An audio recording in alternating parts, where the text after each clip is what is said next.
This is a guest essay written by Pat Johnson.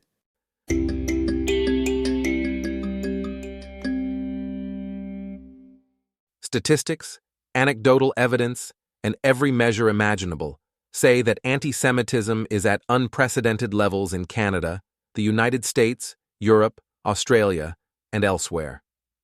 Well-intentioned people will respond with the hopeful idea that, when things settle down in the Middle East, anti-Semitism will recede worldwide.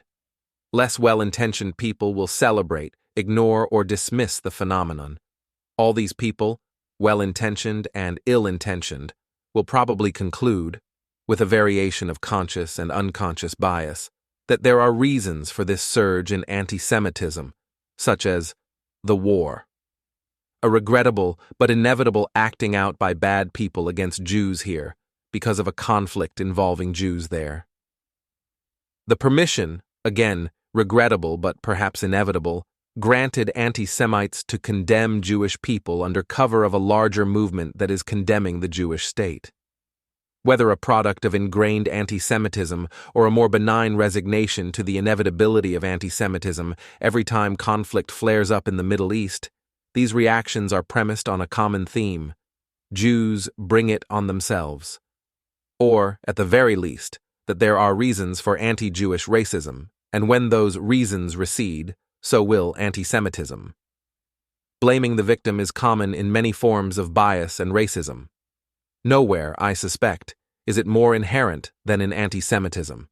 Put simply, anti-Semitism rests on a few main tropes. Among them, if Jews weren't so, fill in the blank, people wouldn't hate them. And, if a hatred has lasted millennia, there must be something to it. Of course, when we name this phenomenon, people will insist they do not consciously think these things. But that is the point. It is not conscious. The idea that Israel is the cause of anti-Semitism dovetails with the reality that people have always found seemingly justifiable reasons to hate Jews. Early and some later Christians accused Jews of killing Jesus. Medieval Europeans blamed Jews for the Black Plague. Communists identified Jews among the capitalist class and condemned all Jews as capitalists. Capitalists saw Jews among leftist agitators and accused all Jews of being communists. Jews have been condemned for refusing to assimilate into the majority, whether the majority is constituted by religion, race, nationality, or ideology. It is a strange trait of anti-Semitism that others will project onto Jews whatever characteristics they hate, fear, or otherwise obsess over. One of the problems is there might be a grain of truth.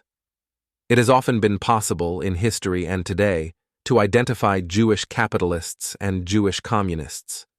The double irony here should be obvious. If Jews are represented among both capitalists and communists, and every other variation of ideology and identity, how do reasonable people conclude that all Jews are XYZ? More specifically, the very formulation, all, any group is XYZ, is the very definition of prejudice. The point is this: anti-Semites throughout history have always had good reasons to hate and attack Jews. Anti-Semitism has rarely been as instinctual as dogs charging cats. There is always a logical explanation. So to suggest that today's anti-Semitism is a, perhaps unfortunate, consequence of the conflict in the Middle East is just a 21st century version of a very old trend. If we do not know that history, we do not recognize how we fit into that pattern. There are always quote-unquote good reasons to hate Jews. Today's reason is Israel. Yet plenty of people in Europe, North America, and elsewhere are absolutely certain. Though the court of popular opinion has been wrong about Jews in the past, this time it is right. Jews, in the form of Israel now, are unequivocally guilty. Consider, after 2,000 years of condemnation, hatred, and demonization, the Jewish people finally fulfill their ancient dream of renewed self-determination. Then, within a couple of decades, that nation becomes the most condemned, hated, and demonized entity on earth. What are the chances that is based on rational premises?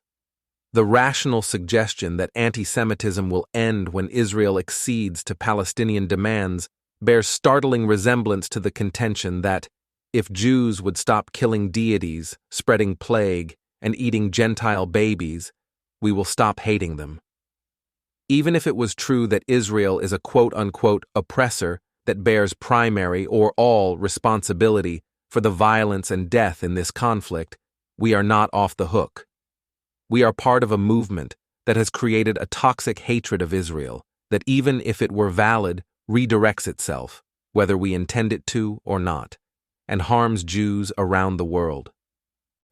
Even if we do not care about maimed or dead Israelis, or let's say that we are not sociopaths, but still believe that Israelis are maimed or killed primarily because of Israeli policies or actions, we contribute to a pitch and tenor that has now led to the harming and murder of Jews around the world. Worse still, when warned of the toxic effects of this violent rhetoric, our response is the most reactionary possible. Told that our Jewish neighbors are justifiably fearing for their safety, in part because of the ferocity of our assaults against Israel, the response is usually a refutation. No, our Jewish neighbors are not actually feeling attacked and threatened. They are lying about it to stop us from criticizing Israel.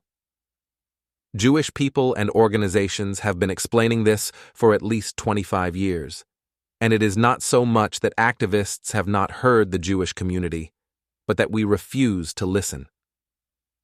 As violence has spiked year on year for 2 decades now, liberal churches, unions with social justice agendas, social service agencies, progressive elected officials, activist groups, and justice-seeking individuals should have been busting down the doors of Jewish organizations to offer support and commiseration.